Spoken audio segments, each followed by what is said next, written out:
แล้วอะอยู่กับเบอร์2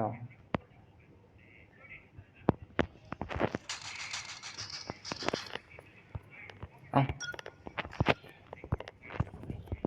ตรงมาร์กนะตรงมาร์กเจ็บ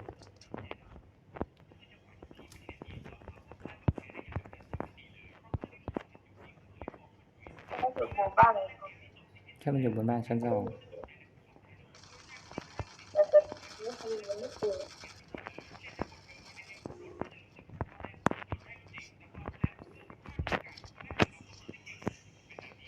แค่มันอยู่บนบ้านนาน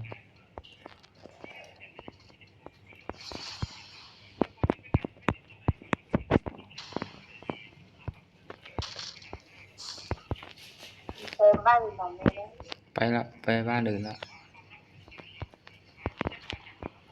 บ้านไหนวะร้านเขียว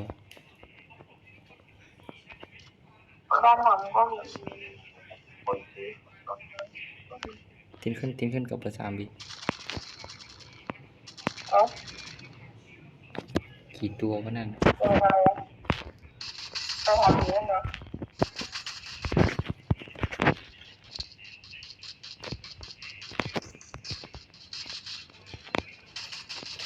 โอ้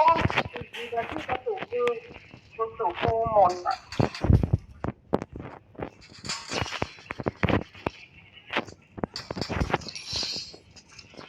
มีตอนนึงเป็นผู้หญิงนะได้ยิน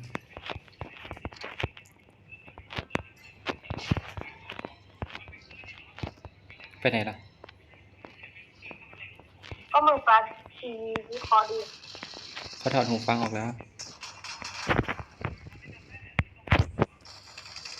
โอ้ป้องมันไม่ล็อก